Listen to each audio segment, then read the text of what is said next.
8वीं सदी के पूर्व जितने भी विदेशी भारत में आए उनने सिर्फ और सिर्फ बौद्धों का ही गुणगान किया। उन्हें न वेद मिला न भेद मिला, उन्हें सिर्फ और सिर्फ बौद्ध ग्रंथ ही मिले, बौद्धों का ही ज्ञान विज्ञान मिला। वेद होता उससे पहले तब तो मिलता। एक पल के लिए यह मान भी लिया जाए कि चलो वेद कहीं से भी टपक गया, आसमान से टपका, खजूर पे लटका और किसी तरह 2500 साल पहले भी लटक के पहुंच गया, तो सवाल यह उठता है कि संस्कृत जब आम जन की भाषा नहीं थी तो उस समय उसका भाष्यकर्ता कौन था? आज हम सभी जानते हैं कि संस्कृत ग्रंथों का भाष्य हिंदी में होता है, इंग्लिश में होता है, अन्य भाषाओं में होता है। पाली ग्रंथों का भाष्य संस्कृत में हुआ, हिंदी में हुआ, तो फिर संस्कृत का भाष्य पाली में क्यों नहीं हुआ? और अगर हुआ तो मुझे बताया जाए कि वह कौन भाष्यकर्ता था जिसने 2500 साल पहले संस्कृत के वेदों का भाष्य पाली में किया था। ये समस्त गपोड़ी लालों को चैलेंज है मेरा कि नाम गिना कर बताए वो कौन कौन से भाष्यकर्ता थे,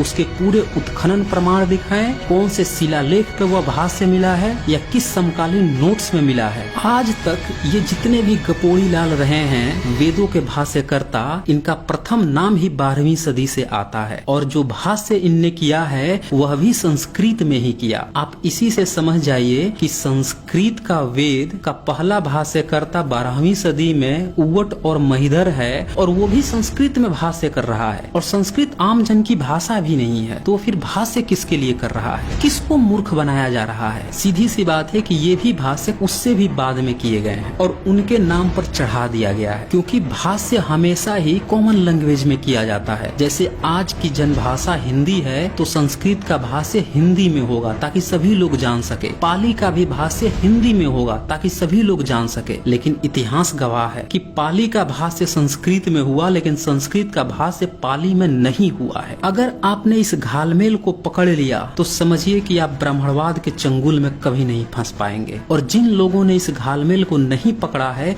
वही उनके गुदड़जाल में फंसे हुए हैं। इस बात को बहुत ही गंभीरता से आपको समझना होगा कि आज भारत के तमाम स्कूलों में संस्कृत पढ़ाई जा रही है, फिर भी वेद बिना भाष्य के कोई नहीं समझ पाता है। तो फिर 2500 वर्ष पूर्व किसने वेद का भाष्य बुद्ध को पढ़ाया था? इस वीडियो के अंत में मैं तमाम सवाल देने वाला हूं और समस्त गपोड़ी लालों को चैलेंज है कि उन सवालों का जवाब देकर साबित करें कि बुद्ध के समय में वेद था।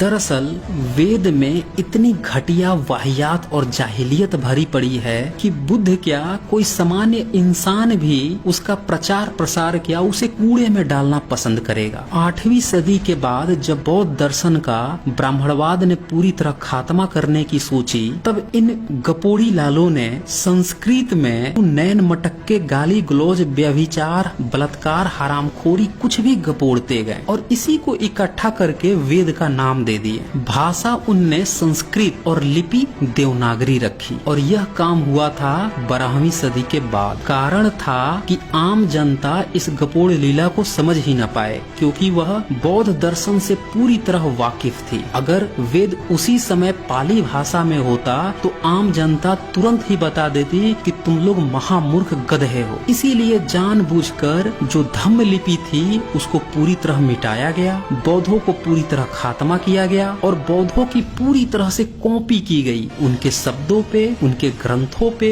उनकी हर एक डेट्स पे और कुछ का ब्राह्मणीकरण भी किया गया।